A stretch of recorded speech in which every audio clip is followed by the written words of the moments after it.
It was the best of halves. It was the worst of halves. And we are going to talk about all of it on the Talkback Show, on the radio, or whatever audiovisual device you choose to use. Welcome to the GBC podcast, where we talk about the Packers, our hometown of Green Bay, and our surrogate home in London. This is episode 24, created on October 12th, 2022. I'm John. I'm in Appleton, Wisconsin. Along with me are Jeff in Minnesota and Neil on the East Coast. Say hello, gentlemen, and tell us what you're drinking. Hello, everyone. I am drinking an Autumn Arch Day 1 Berliner Weisse, and it is a beautiful red, just like Arsenal. Wow. Okay. I'm going with a High West double rye whiskey neat tonight again. And to celebrate being sandwiched between two New York opponents, I have a Long Island iced tea. And hopefully I am not passed out by the end of the show here. You can find us on YouTube and Twitter at Green Bay Chat and Facebook at the GBC Podcast, Green Bay Chat. And now just the audio is available on Spotify and Anchor by searching for Green Bay Chat. Taking a look at the show tonight, our topics, certainly we'll be talking about the best and the worst of the game. And our bed shitter of the week might not travel too far. We've got our Packers player of the past and taking a look at week 6. It is throwback week, and we'll get to the Packer history report as well. And you know what? It's a noon game, so we'll have to talk about tailgating when we get there as well. Hey, Jeff, to continue the literary reference, it was a game of wisdom. It was a game of foolishness. We had everything before us. We had nothing before us. What the hell happened? We lost! As improbably, as inexplicably, we go to London. We're there. It's a party. We choke. We just, I don't know. And like I said, pre-production, it's my fault. I visited a friend's house. I don't think any game I've ever watched over there, Packers have never won. So I will take full responsibility. Great hospitality. It was great seeing friends. It was great watching the game with friends. They just couldn't freaking win. Well, Neil, we have to thank Jeff for jumping on that grenade. That way we don't blame our on-site visit for Saturday, because we actually had a good, it started good, went bad, then it went well, right? I had a good game. I mean, when I was watching the Packers exclusively, the Packers were ahead the whole time. So we showed up at the Green Bay Distillery to watch the match with the Green Bay Armory, Green Bay's Arsenal supporters group at 8:30. So the Packers are on for the first half. Everything is going well. We get early into the second half, into the third quarter, and the Arsenal match against Liverpool started. And so half of the room moved to the back to primarily watch the Arsenal-Liverpool match for the top of the league table, although everyone had their eyes on both of the television screens. And, that's when things started to fall apart. John kept an eye fully on the Packers game, but it was very much a Jekyll and Hyde kind of day, both for the Packers halves, but also looking at it as far as the games are concerned. The Arsenal match ended up being a glorious 3-2 victory that kept us at the top of the Premier League. The Packers did not keep us on top of the NFC North. No. All right, too much Arsenal talk, Neil. We got to stick with the Packer game. A 17-3 lead at one point, 20-10 at halftime. Totally blown out of the water. A little gift of a safety at the end of the game there, Jeff. What else did you see between that first half and that second half? Ooh, okay, where do we start? I know Neil's going to come up with some stats, but so a couple takeaways for me. 4 of 10 on third downs. That's not going to cut it. 61 plays, only 20 rushing attempts. That was a big thing that stood out. No turnovers. And the biggest one for me, so the crowd that I was with, we were watching the refs probably a little bit closer than we should have. And there was a lot of holding that was going on that was not being called until it was. And I've got a lot of information on the very, very specific holding calls, all defensive holding. All 2 of the 3 wiped out big sacks. So it was very frustrating to watch. This was all in the second half primarily, and it just, by drives, we started out fantastic. We started out well. Our first 5 drive, we scored on 4 of the first 5 drives.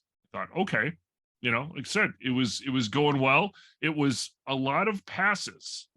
That's where Rodgers was having some success.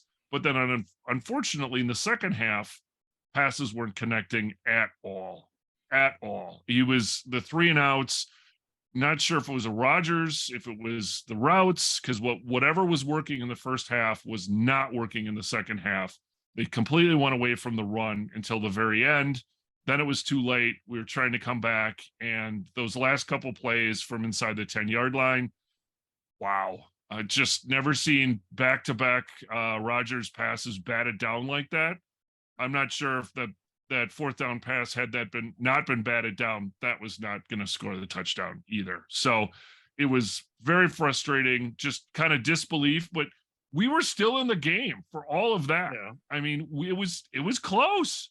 It was close because we were even talking about, okay, so if they score, or when they score, are they going to go for 2? And I'm like, let's not get ahead of ourselves here. Yeah. And guess what? We got way ahead of ourselves because they never scored. And it's not just a 3 and out, but it's when the 3 plays are passes of greater Yeah. than 10 yards. There's just no imagination here in this offense. And it's reminiscent of the last administration, if you will, where the offense just started to really flounder. There was no super pedestrian. Just nothing there that was exciting. Receivers aren't able to get open. They're not running very impressive routes, things like that. And it really felt like everything was kind of falling back to that ho hum. And even speaking of that ho hum, that doldrum kind of feeling, the defense in particular, and this is something that, thank you, Jeff, that plagues this team. And we talked about it already this season. You get a lead. You don't just put the cruise control on and hope that everything stays in front of you. Continue to play to win the game. Continue to play to score on offense, continue to play to keep from scoring on defense. Once you start playing off and trying to keep everything in front of you, and everything we've heard all week is crossing patterns, crossers. Everybody's going to run crossers on us until we stop it. And if we're playing a soft zone, we're not going to stop it. It's that simple. And it is just, it gets ugly. And the thing is it's not the entire game because it starts out well. It starts That's out what's aggressive. so weird, right? It's why does this change happen? If it's working, continue to let it work. It's almost as if they're saying, hey, this is working really well. They might be onto us. So let's surprise them and change to something different. And hopefully we catch them off guard by doing something different. Well, no, that doesn't work. If it's working, keep pounding it until the horse is dead and then pound it a few more times. Yeah. The other thing that not happening. Yeah, no, the other thing that I thought was interesting was just how the drives came to be. There was a lot of 3 and outs, but what's happening is this whole season, there's not a lot of margin for error, right? We still have never seen a complete game played. All 4 quarters in the same game. We've never witnessed a complete game. And then what happens is that they get out of rhythm. They just look completely dead. They try and turn it on. They try and turn it off. One of the huge things that they relied on over the last number of years with LaFleur is turnovers. The defense getting the turnovers, the offense not turning it over. They're 30-0 under LaFleur when they win the turnover battle. 30-0. That's pretty good. But when you have a draw like you had against the Giants, you've got 0 turnovers on each side. We missed the turnover on the muffed punt. That was like right there. Got kind of kicked out of bounds. Special teams, asshats weren't able to recover it in the field of play. That would have been a huge turnover. The sacks that were negated by the defensive holding. I mean, there were no offensive holding calls in this game. I went back and looked. There were none. So it was one of those things where I figured, we talked about this again with the folks I was watching. It was like, okay, if they're not going to call it, let's just do it, right? And that's what I was seeing, is if they're not going to call it, and you can get away with it. Lots of pulled jerseys, lots of stretched out jerseys, lots of hands in the air by the defensive linemen. They were getting held like crazy. They weren't calling it. Now, I suppose in defense of the refs, they weren't calling it, for Packers holding either, but come on. I mean, it was way more blatant, and Daniel Jones would have been killed back there had we not been held.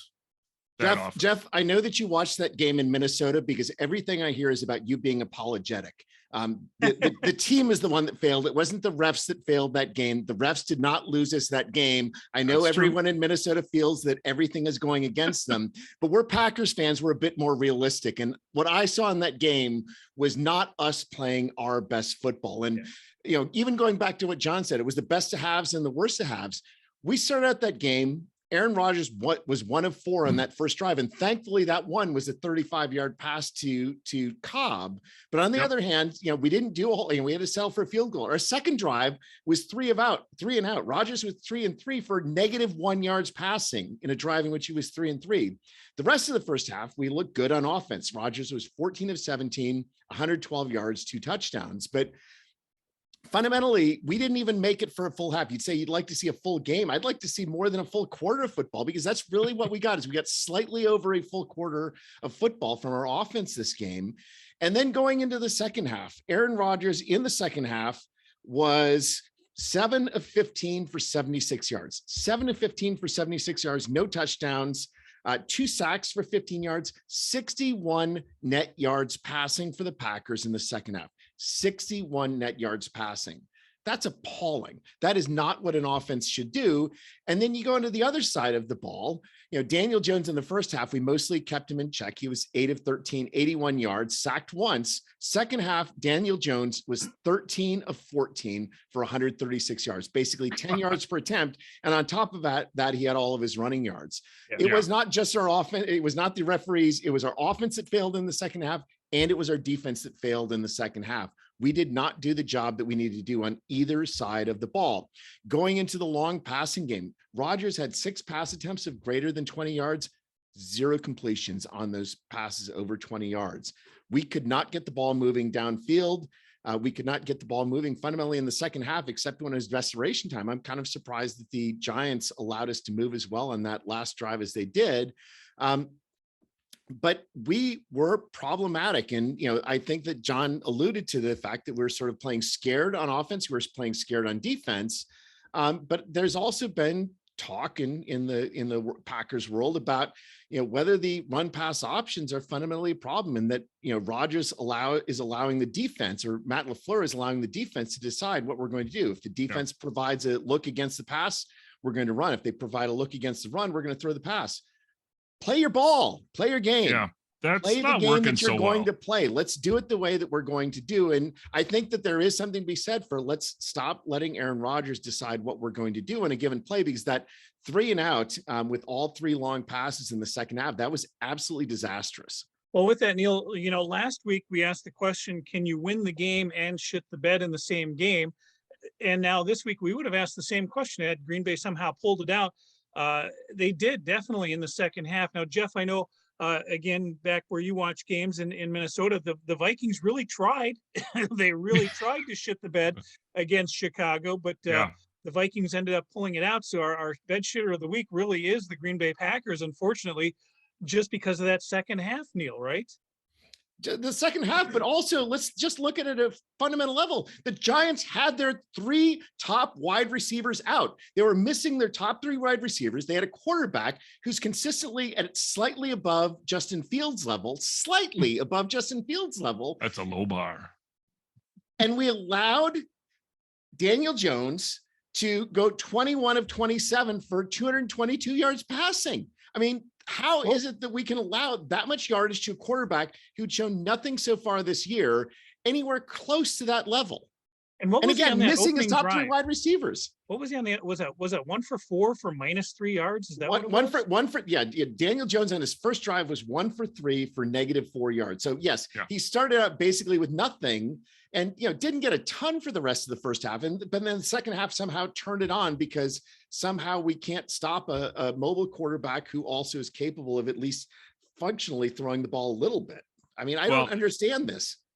Well, in addition to that, we knew they were going to run Saquon Barkley. They did, and he killed us as well. So that was another that was another failure on the defense, right? That was the refs didn't dictate that. They just drove it down our throats for They those. did, yeah. The big play that they got is Barkley in the Wildcat, but Yeah. you can't say that's a surprise play. That is a play that New York Yeah. runs. It's been on They ran it film, last so- week in so it was Chicago. something, yeah, I to expect. watched it, unfortunately. And going back to Jones being a mobile quarterback, I don't, has anyone ever in his NFL career said, "Hey, we need to put a spy on Jones"? It just hasn't happened. Which and they had actually, well, they and needed it still yes. didn't work. It was it's confounding. But like I said before, it seems like this year the Packers' margin of error is very, very thin if they're going to win games. Not all these other minutia notwithstanding, and they weren't able to the margin of error. They didn't have any advantages in this game. They didn't have a positive turnover ratio. They didn't get a cheap penalty. They didn't get what they needed to kind of help them over that hump or whatever you want to call it, and they freaking lost. Like I said, when we were expecting them to score on that last drive, not the last one that ended up in a sack fumble, but the it's like, okay, they're on the 6-yard line. If they score, they're going to go for 2 or not. This could be really exciting again, and and they get away with a win. Folks in London are happy. Everybody goes away, and 2 knockdown passes on 3rd and 4th down. They didn't attempt to run the ball. It was just like, what is happening here? 3rd and 2. 3rd and 2. Yeah. It wasn't that this is a long, insurmountable distance that needed to be covered. It was 3rd and 2 and 4th and 2. Yeah, and it's just, again, where do these misdirection plays go all of a sudden? Where do the shovel passes get a little creative? Because every time they got creative, it seemed to work. And then it just got vanilla, and it sucked. Even, 5 games into the season where, Neil, we talked about, the first quarter, meaning at 17 games now, it's a week 4, week 5 is the first quarter, but definitely this defense is overrated and or overvalued from what we thought it was going to be. It is not coming together. And I don't think it's the players. What do we have? 6 first-round draft picks on the starting seven defense? seven first-round draft picks. The talent, it's not that it's a lack of talent. And when you watch the game, you can definitely say that it is the scheme, it is the plan, it is the lack of adjustments that's happening out there. And so the defense definitely needs to figure out what's happening there. And that starts at the top. That's got to come from the top down. On the offense, the same thing. This is a team that we thought was going to run the ball. This was the whole new Packers this season. The LaFleur, team was going to be running the ball and playing strong defense. And hey, I'm here for it when it happens. But they didn't run the ball enough times. Jeff, you mentioned that already. Neil, you've thrown the statistics out there. When they did recommit to the run, it was too little, too late. We talked about, do we want to do awards for the first quarter of the season? That's going to be hard because we just have so much to complain about right now. But I don't know, Neil, you might have had that prepped. Who do you like so far through 5 games? I don't know that I have anyone prepped because I don't know that anyone is earned an award, but I think there's some elements of what we've done so far this year that are better than sort of our perception is as Packers fan. And then there are things that certainly are worse. So I looked at some numbers as far as where we're sitting through 5 games. So essentially we're just past the quarter post on the year. How are the Packers actually doing globally on this year? And so if you look at yards per game, the Packers offense is number 9 in the NFL. Not so bad. Our rushing offense is 11th. Our passing offense is actually 20th. Our passing offense is further down than our rushing offense. By DVOA, our offense is actually number 8. So globally, considering we've got a bunch of new receivers coming in, we could be doing a whole lot worse. The defensive side, we're number 5 overall as far as yards per game, number 2 in passing yards per game, but that's highly biased based on the fact that we've played Daniel Jones, Justin Fields, and whoever New England's number 3 quarterback is. I mean, the fact is that they have changed the Nate Bailey Zappi. Yeah, they have fundamentally changed as far as what's done. And so a better gauge as far as what the Packers defense has done is looking at DVOA, which takes into account both the opponent and the context of what's happening. And by DVOA, the Packers defense is ranked 23rd in the NFL this year. 23rd, a whole lot worse than that number 5 overall, a whole lot worse than that number 2 passing defense. Scoring defense, we're number 11. And so you look at the advanced statistics, and we are a lot worse on defense than certainly we thought we were going to be, but also than sort of the big picture statistics would indicate. And part of the problem is that, as Jeff mentioned, we're not getting turnovers. We have one interception so far this year. That is puts us 31st ahead of the Giants, who have a big goose egg this year. We only have 7 passes defended on defense this year. That ranks number 32 in the NFL in number of passes defended. The 31st ranked team has 14 passes defended. That is, the 31st ranked team has twice as many passes defended as we do. Wow. Turnover ratio, we're -3. So that's 28th in the NFL. Takeaways, we're tied for in the 26th to 30th range. It's a disaster as far as that. And as John mentioned, we have 7 first-round draft picks on defense. And on top of it, we've got Smith, Amos, Campbell, and Douglas as those who are not first-round draft picks on our defense, right? It's not like this is a group of bums. We've got a defense that is capable of doing a lot of things.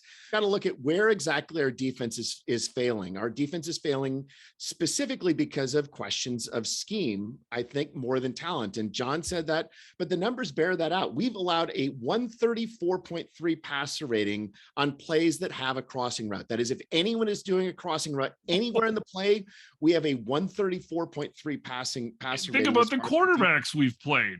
Yes, we haven't even played good quarterbacks. Right. And yet, if there's crossing routes, they are stopping us. And it fundamentally comes down to the fact that the defenders are not being coached in order to exchange routes in the middle of plays, right? If there's a crossing route, you've got to be able to switch off to the other guy. And the fact that they're not goes right to that point.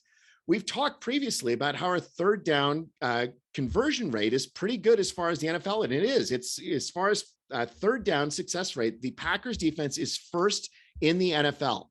The problem is they're still first in the NFL as far as success rate on defense on third down.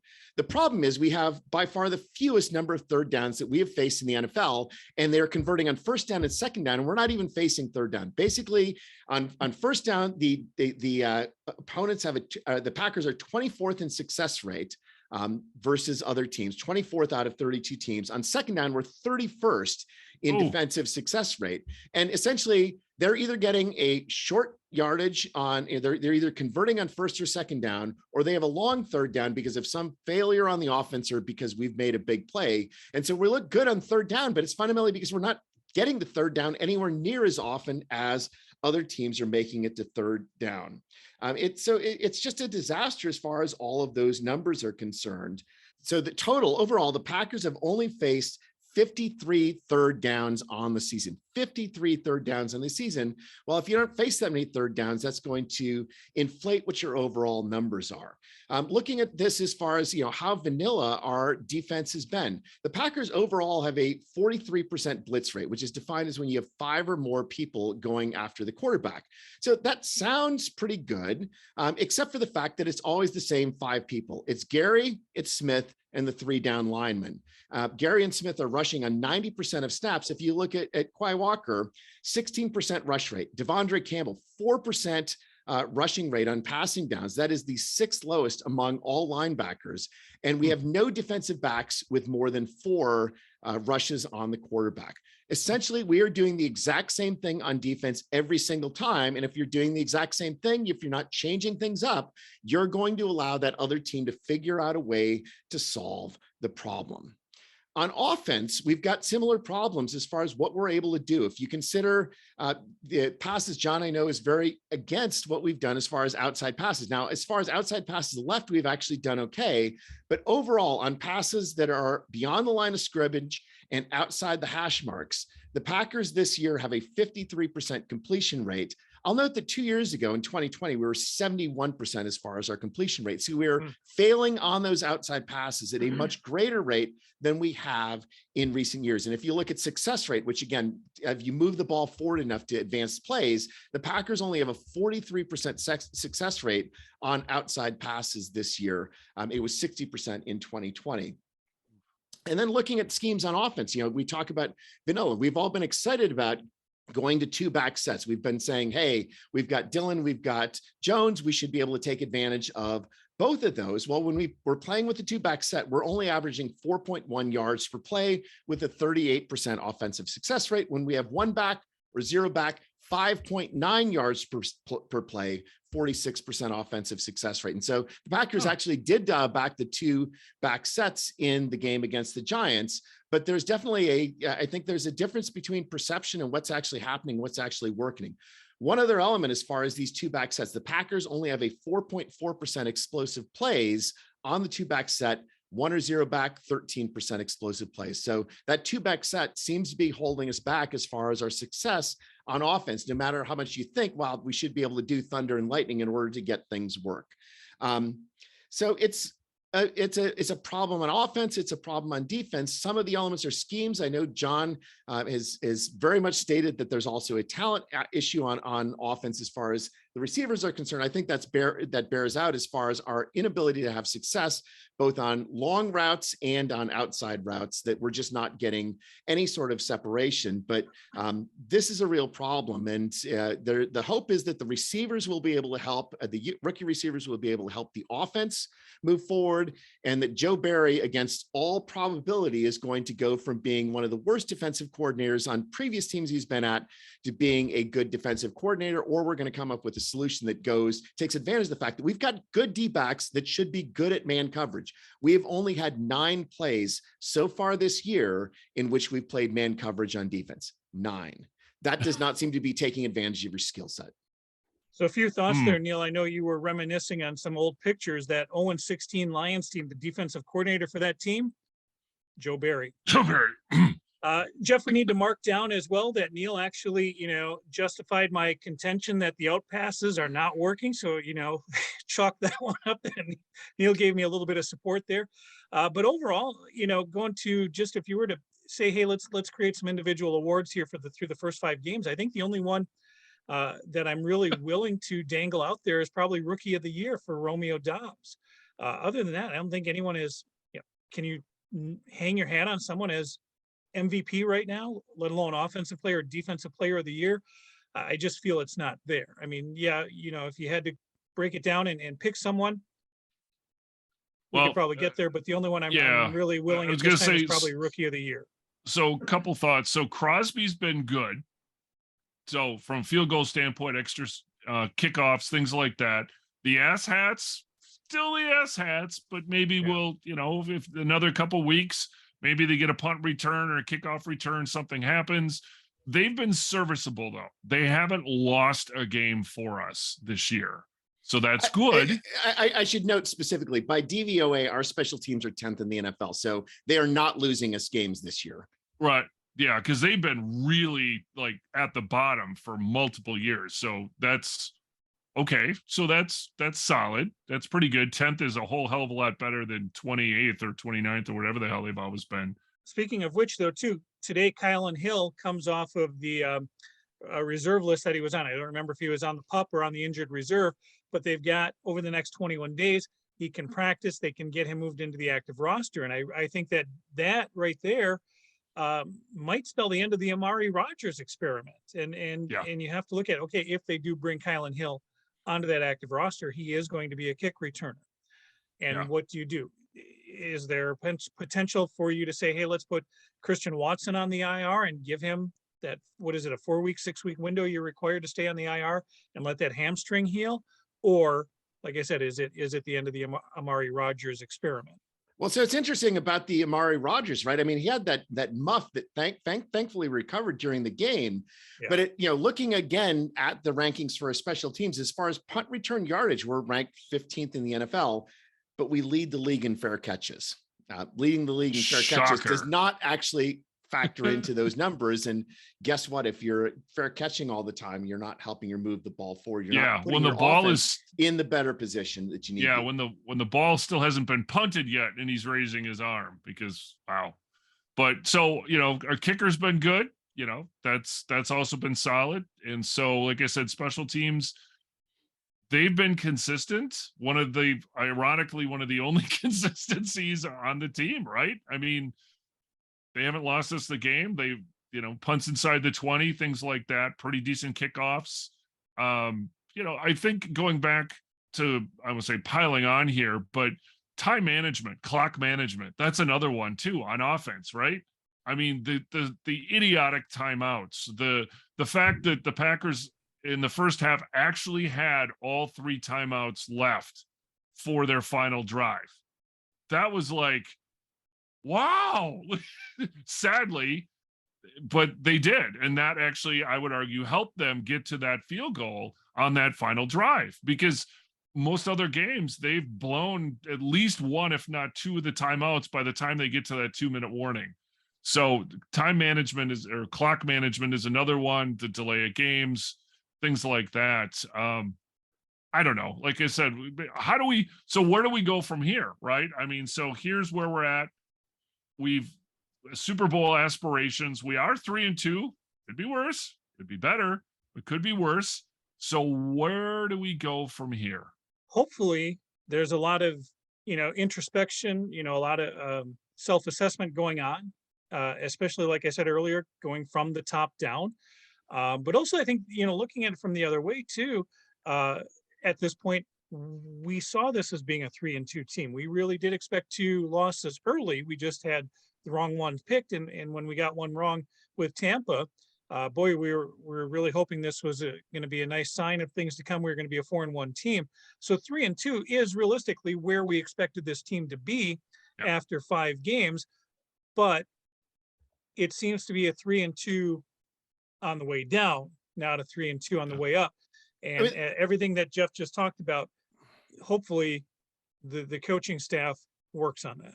I mean, the problem is none of the threes have been impressive, right? I mean, every one, it's been a matter of how do we sneak out the victory, whether it's a last second defended pass or, there ends up being luck. I mean, I honestly think that the victories against the Bears and the Patriots come down to a little bit of luck and the Buccaneers at a fundamental level. It comes down to who we faced relative to who we could have faced. And I think the Bears were going to beat again, but that's just because they're a bad team. I mean, we've got to figure out a way to be more decisive and consistent on both sides of the ball. And I think you're right. It's the introspection that's going to be key. Can we identify what has worked and what hasn't worked and figure out a way to make it work on both sides of the ball? Because the talent is there, certainly on the defensive side, and on the offensive side, we should be able to scheme better than we're doing right now. Going back to our theme, the Tale of Two Cities theme, Green Bay definitely was represented in London. It was amazing how much of a presence the Packer fans had in London. Peter talked about it last week. We saw it online. It was a green and gold invasion in London. Definitely the reason that it took so long for Green Bay to play in London is because not only did Green Bay not want to give up the home game, but nobody else wants to give up a home game when Green Bay comes to visit, because nobody travels like Packer fans. And it was shown here. You talk about, Jeff, you used the proverbial we, we are all part of this team, or we like to think we are, but as fans, we're still bringing it. And we'll talk about tailgating a little bit later. As I mentioned, for the Patriots game, the crowd was there. The crowd was ready to go. The crowd is doing their part, and they certainly did it in London.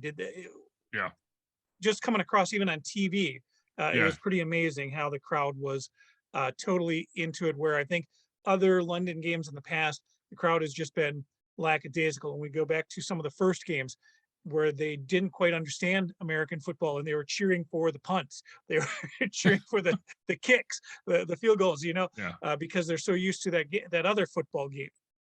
But the fans really came through for the team in this game, and unfortunately they were let down. Well, it was an entertaining game, and to kind of open it up to some of the other week 6 games, I mean, there's been some bad football. There's been some bad football games this year so far, and I guess I don't recall. I mean, I'm watching other games purposely to be entertained. So I was entertained actually Monday night. That Las Vegas Kansas City game, that was super entertaining. There's a lot going on. There's a lot of, it ended. It was just, but it was interesting to watch. Whereas some of these games have been just in the ineptitude on offense, and just defense carries the day, but sometimes it's just not pretty to watch, even when the defenses aren't good and you're watching offenses just be bad. Russell Wilson, excuse me. But it's what I'm curious about is because the NFL is trying to tailor their games for offense, towards quarterbacks and things like that. And man, there's been some games that just, I mean, is it quarterback talent? I'm curious. It's a rhetorical question. I don't have any answers. I could ponder it more perhaps, but it's just some of these games have just been awful to watch, and the announcers are kind of stuck to, when they're really trying to kill time and trying to find something to entertain themselves with, whether it's a Thursday night game, even a Sunday night game. Sometimes they're brutal, and so I guess that's why they play the games. You do have this parity. We have the Giants and now the Jets, the NFC East that was supposed to suck. Well, as it turns out, look what happened. They're suddenly good. The Cowboys are not dead. They're 4-1. And so looking forward to the game this week, that Cowboy-Eagle game. That's going to be something. Well, we'll take a look at week 6 in a little bit here. Jeff, the other thing about watching all these other games, and you mentioned Monday night, it's good to see that Green Bay isn't the only team blowing leads during this season as well. But we'll take a look at the week to come. We've got our Packer player of the past to take a look at. Neil, who are we talking about this week? This week's Packers player of the past connects the Giants and the Packers. I mean, it goes back to the early days of the NFL, and our Packers player of the past this week is Cal Hubbard. Cal Hubbard being a Packers player during our first championship seasons, but also the first Giants championship season. So Cal Hubbard was born on a family farm in Keatsville, Missouri, and the family farm birth is relevant to his life story. He actually only played 1 year of high school football. He mostly played baseball in high school, but in college, he decided that he wanted to play this game of football and went to Chillicothe Business College to start out his college, then moved on to Centenary College in Shreveport, Louisiana, where from 1922 to 1924, he was an All-American. His coach moved to Geneva College outside Pittsburgh. He played his final year at Geneva College. And as he entered the NFL in 1927, he stood at 6'2" and 250 pounds. For a player of that era, that was absolutely enormous. He was a man among boys on the football field, and they signed with the Giants. And as part of his evolution as a football player, he is one of the people that's considered one of the inventors of the position of linebacker. His fundamental role on defense was to move around, to create mismatches, to create schemes that were going to cause problems for the defense, the core of what a modern NFL linebacker is. And so he started with the Giants in 1927. The Giants won the NFL championship over the Packers as far as record is concerned. And the Giants only allowed 20 points in that entire NFL season. In the 1928 season, the Cal Hubbard played a game in Green Bay at City Stadium and decided he liked Green Bay. He thinks this is a beautiful small town. Again, he grew up on a family farm. He didn't like the big city. So at the end of the 1928 season, he asked for a trade to the Green Bay Packers. Thankfully, the Packers, that worked out. In 1929, Curly Lambeau moved Cal Hubbard to both offensive line and defensive line. The Packers in that 1929 season only allowed 22 points the entire season as they rolled to the NFL championship with an 11-0-1 record. And of those 22 points, 4 points were on safety. So only 18 points as far as the defense. They beat the New York Giants as far as the title is concerned. In 1930, they were also the NFL championships with a 10-3-1 record, also beating the Giants. In 1931, they were 12-2 and also NFL championships. So that first three-peat in NFL history, Cal Hubbard was a central player as far as that, playing both on offense and defense as this huge lineman, this huge presence on both the offense and the defense. And then in 1932, he played again for the Packers. And this is one of the weirdest seasons in NFL history, because if you look in the record books, it says the Chicago Bears are the champions. And the Chicago Bears indeed ended up with a 7-1-6 record. But the Packers were 10-3. By modern approaches to records, the Packers actually had a better NFL record that year, and the Packers should have been the NFL champs. So I would consider that the hidden Packers championships. Cal Hubbard should have had 5 NFL championships. And notably, 1932 was the last season that the NFL played without a championship game. From 1933 on, there were championship games every year. And so the controversy of that 1932 season, the fact that the Bears could, essentially the way it worked is that ties didn't count at all. So the Bears 7-1-6 record was a 7-1 record as far as it was concerned. It's like ties don't matter. And so fundamentally, you win one game and just tie everything else, you're going to win the NFL championship. So Cal Hubbard arguably should have 5 NFL titles, but he has 4. While he was in Green Bay, he started minor league umpiring. He had loved baseball. He played baseball in high school. He started as a minor league umpire. And after that 1933 season, he started to think more seriously about his life after football. And he took a year off as far as being high school coach. He then played on some other teams, but he was a person who established himself in those early years as one of the true legends of the NFL game. That is recognized by him being a charter member of the Pro Football Hall of Fame, one of 17 charter members of the Pro Football Hall of Fame, along with Lambeau, Halles, Hudson, Johnny Blood McNally, Jim Thorpe, and others. So what did he do after football? He decided to become an umpire. His love of baseball is something that, again, he had done in his summers, sort of in his time off or in between seasons. It wasn't really time off because they had to work in between seasons. And so he established himself as an umpire for Major League Baseball. And he started in 1936 as a Major League Baseball umpire. It was said that his 2010 vision was one of the keys for him being a Major League Baseball umpire and somebody who was so respected. He umped in Major League Baseball from 36 until 51. He had an accident that injured his eye at that point, and then he took over as the head of umpiring for Major League Baseball. And one of the things he did as the head of umpiring is he established the 4-man umpiring crew. Prior to that time, the umpires just sort of roamed around the field and kind of made decisions as they would. One of the things that Cal Hubbard did is he standardized the nature of umpiring as we've got a 4-man crew. Everyone has specific assignments, led to greater inherent consistency as far as the calls of umpire. And so Cal Hubbard is also in the Baseball Hall of Fame, the only person who's both in the Football and the Baseball Hall of Fame. And in addition to those major halls of fame, he's also in the Missouri Sports Hall of Fame, the Louisiana Sports Hall of Fame, and the Beaver County Sports Hall of Fame.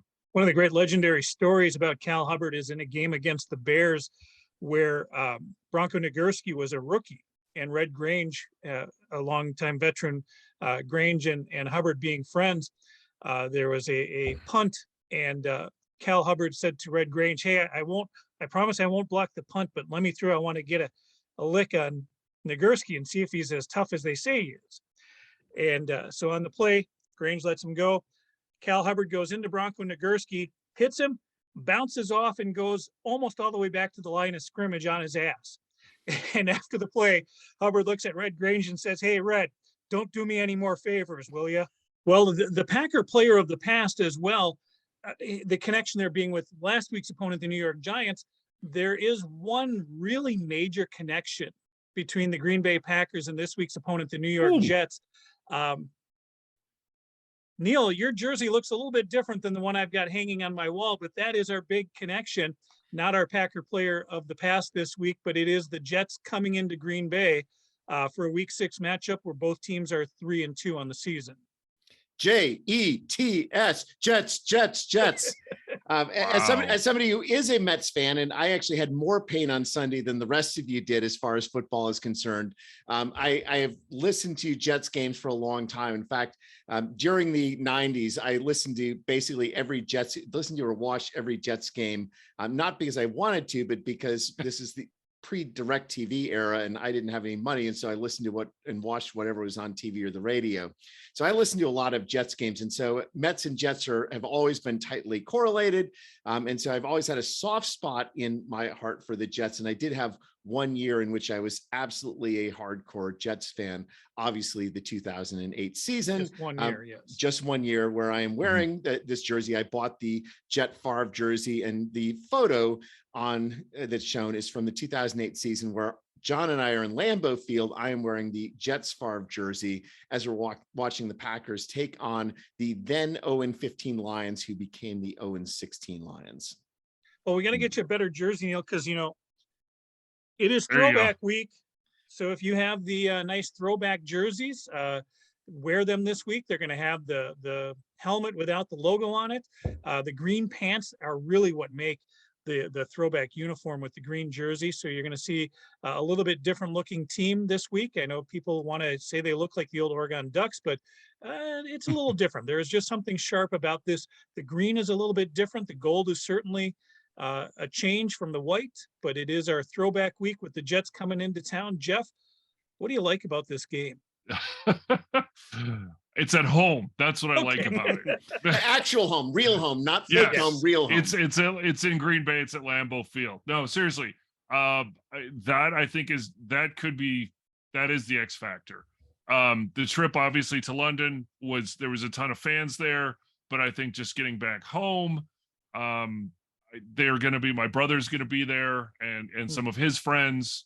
So there's, it's a festive atmosphere still in Green Bay. It's October.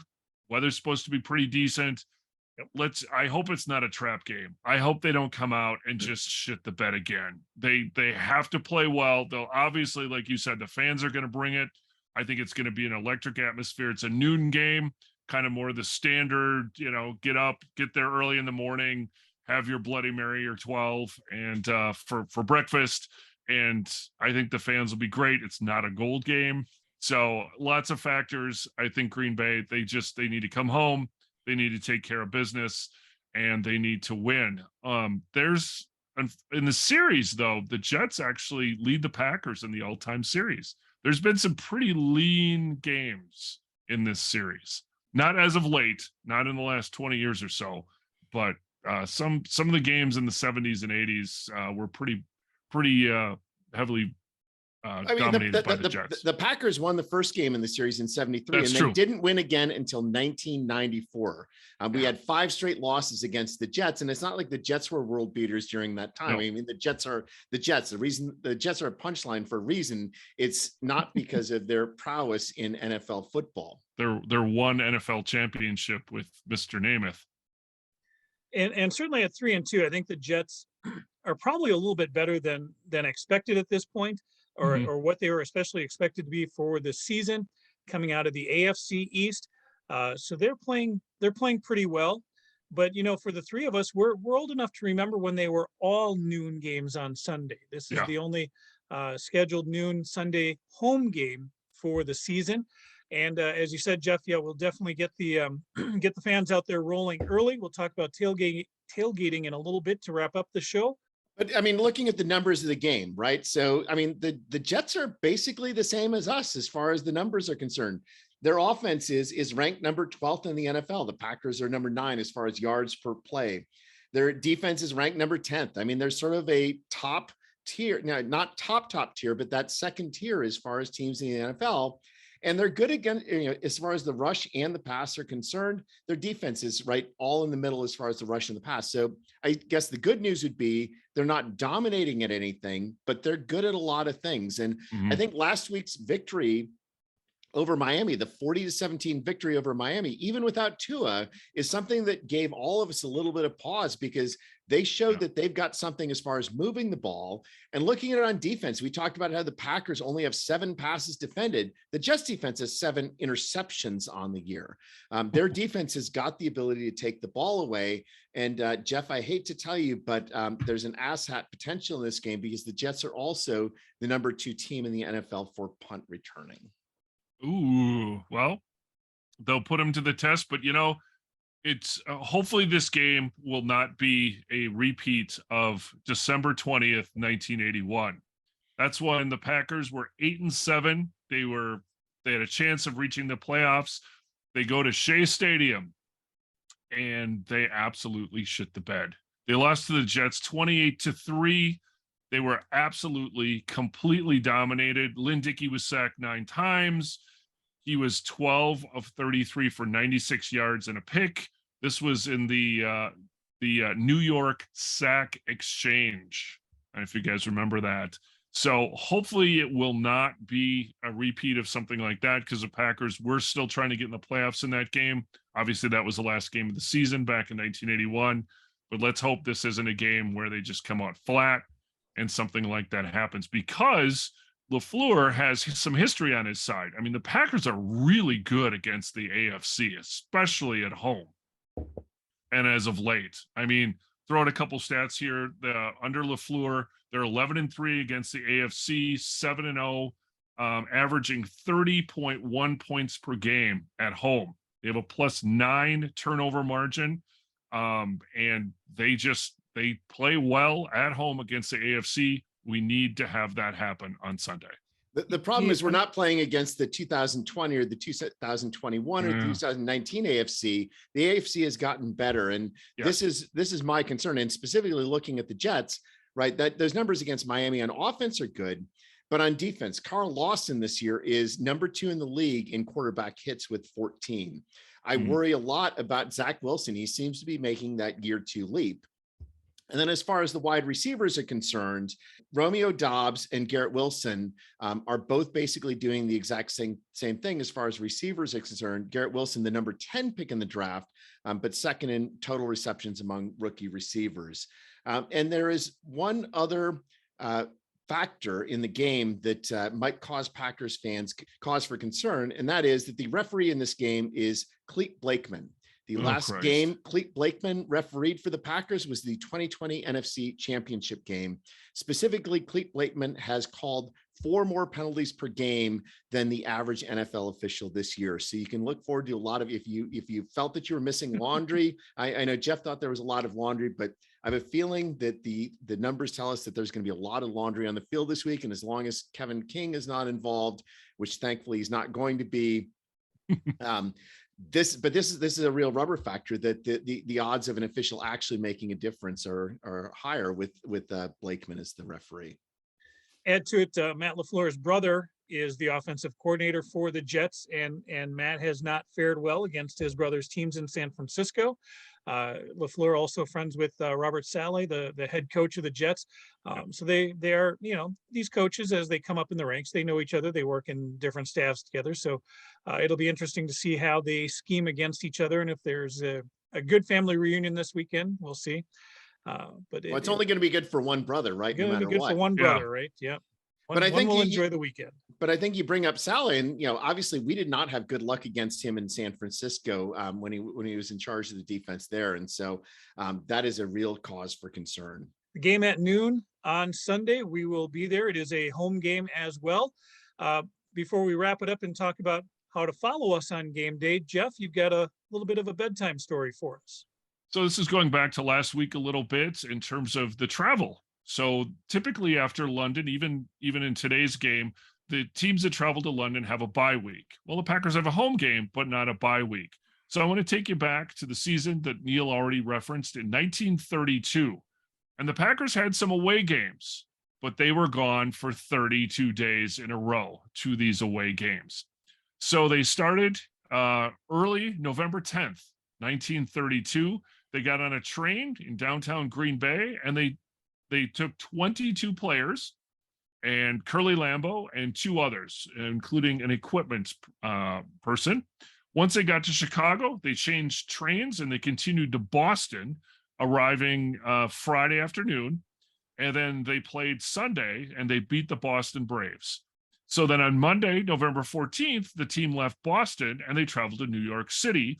And they stayed in New York City for the next 2 weeks, in which they played 3 games in and around New York City in 8 days. So they lost to the New York Giants on November 20th. They beat the Brooklyn Dodgers on November 24th. That was the Thanksgiving Day game. And they beat the Staten Island Stapletons on November 27th. So then from New York City, they hopped on another train and they went on to Columbus, Ohio for 4 nights. And they played and lost to the Portsmouth Spartans on December 4th. And the final game of the road trip occurred on December 11th in Chicago. And they lost that game as well. So they kind of finished the season on a sour note, but they had to have been exhausted on a 32-day road trip across the East Coast, all by train. And after that, then they hopped. Most of the players came back home for just a day or two. And then a number of the players, 17 of them, went on a barnstorming trip where they were gone for another 2 months. And that trip, they went as far as Hawaii, and they played. That was before Hawaii was actually recognized as a state. That was in late 1932 and early 33. They played in Los Angeles, and they were gone a really, really long time. And, So- and of important note on that, they did not take the train to Hawaii. That is correct. Yes, But it's true. thank you. But also an important note, they completely shit the bed in 1933. Also, Yeah. looking back at that season, right? You're going through those games. The Packers, as I said, were 10-3-1 in that 32 season.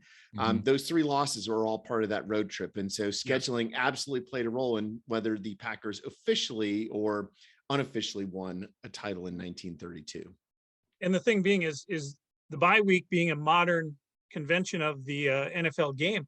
The Packers, could have had the bye this week. They opted not to. They did not want to Right. bye this early in the season. It will be later in December. So we'll see if they are maybe regretting that. I mean, from a health and injury standpoint, I think they're doing fine. They're not looking at this and saying, gee, we need this rest and recovery. I think it helps that this is a true home game, a Green Bay home game. Yeah. Technically 3 home games in a row in weeks 4, 5, and 6, Yeah. because the London game they were the home team for that game. But yeah, definitely just travel is totally different. When you talk about chartered flights and hotel reservations and things of that nature, one of the things you didn't get into, Jeff, and there's a lot of great stories about this, is the fans that would travel with the team as well, Mhm. especially when they went to Milwaukee or to Chicago for a game. And Yes. the party atmosphere. Well, was, and the yes, whether it the was legend in of- in Chicago or New York too. Yeah. I've read a lot where they were reporters. They were so sought after that they had a hard time practice. They couldn't practice kind of in private or kind of away from the spotlight. They were covered in New York. The 2 weeks that they spent there, they stayed in some of the finest hotels, but they were the attraction. New Yorkers were fascinated with them, and just going back that far. Well, they It's were the just- 3-time defending champions, right? I mean, why wouldn't you be Exactly. fascinated? Yeah, absolutely. So they've always had I would say global fascination as the NFL rolls out, but certainly in the United States, they've been famous for a really, really long time. But along with that, not only do the teams travel differently than they did 90 years ago, but so do the fans. We talked about it earlier. The Packer fans made it to London. They made a presence there. They showed up in force. We are expecting actually a really good New York Jets fan base coming into town on Sunday. The Jets have traditionally traveled well. They do come to the tailgate party in Green Bay as well. A legendary gentleman who goes by the name of Tailgate Joe is going to be at the Lot 9, not the Lot 1, but Lot 9 tailgate party. It is a noon game. That means the parking lot opens at 8:00 a.m. And I will tell you that the tailgate party will start promptly at 8:01 a.m. on Sunday morning. We will have the PBRs out. We will be rolling them out early, and it is going to be day drinking at its finest in Green Bay, Wisconsin, outside of Lambeau Field. Temperatures in the 50s. Hopefully, the rain, the little chances, some sprinkles. Hopefully, it stays off. But the fans from New York, we expect them to come in and show up as well. And it's going to be green everywhere, Packer green and Jet green. And I think it's going to be a beautiful day in Green Bay. So if you do make it to Green Bay, even if you come just for tailgating, you don't have to have a ticket. Come on up, have a good time. You want to be there, like I said, you can be there at 8, great. No later than 10 to really get a feel for it. I think it's going to be a wicked time. We're going to use our social media to try to promote what's going on outside of the stadium. Remember, you can find us on Twitter, Instagram, TikTok, and Snapchat, all using Green Bay Chat to find us. Facebook, the GBC podcast, Green Bay Chat. And those of you who are watching us on YouTube, make sure you subscribe, leave a comment. All of it is free. We're not going to sell anything. We're not going to throw ads at you. We want you guys to just follow us and have a great time and enjoy the Packers and Packer tailgating as much as we do. And with that, you guys, what are your final thoughts coming into week 6? It's an October game in Lambeau. I am so jealous of everyone who's going to be there. October games in Lambeau You've got the perfect weather for football. It should be a great atmosphere. My sister and brother are both going to be at the game, so hopefully they will get shot skis with you, John. All right. But I'm very jealous of anyone who's able to be at this week's game. I was in Green Bay last weekend. I had a superb time. Unfortunately, can't make it this weekend, but everyone who's there, I know that you're going to be loud. I know you're going to cheer the Packers on, and they're going to need it because this is a real test as far as this 2022 Packers. We don't really know where they're going to go, and it's a game where they have to win this game. I mean, it's not truly a must-win game. There's no such thing as that in the NFL at this point in the season, but we're going to learn something about the Packers this week. Their defense should be better than it is based on skill. Their offense should be more creative and should be able to put together more than 1.5 quarters of football. And we're going to see this week whether they're capable of doing it against a team that's a pretty good team, a team that on paper, I think is still better than that Giants team. And so let's see the Packers actually start to move in the direction that we all thought they were going to be at the beginning of the season. I 100% agree, Neil. I see this game as an inflection game at home. They have the fans, as we've said, will be, you can't day drink until, without drinking in the morning. So that's a good start. And no, I think in all seriousness, I think it's going to be an exciting game. Again, fall at Lambeau Field. My brother's going to be there as well. So I'll send him your way, John, but glad he can make it with his friends. They try and attend at least one game every year.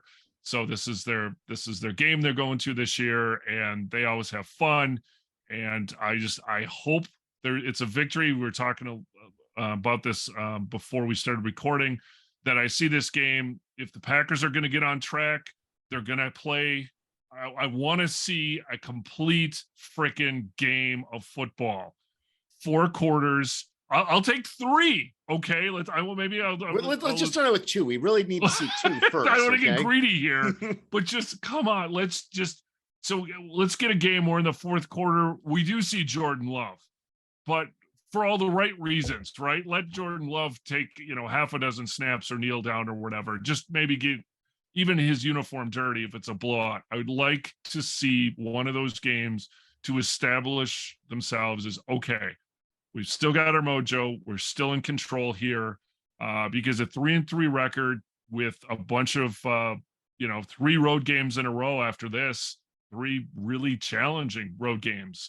So this is, like I said, as Neil said, there's no such thing as a must-win game, but this is pretty close. This is an inflection point, and we're going to really find out, I think, how this rest of the season perhaps could be dictated, because if they lose this through 3-3, the Vikings perhaps win this week again, then they're 2+ game lead over us, 2.5 games. So we don't want to fall too far behind in the division. Very important to win this week. All right. And the GBC podcast will be back next week to talk about the Jets game. And again, on YouTube, you can subscribe, leave a comment, all for free. Remember to search Green Bay Chat.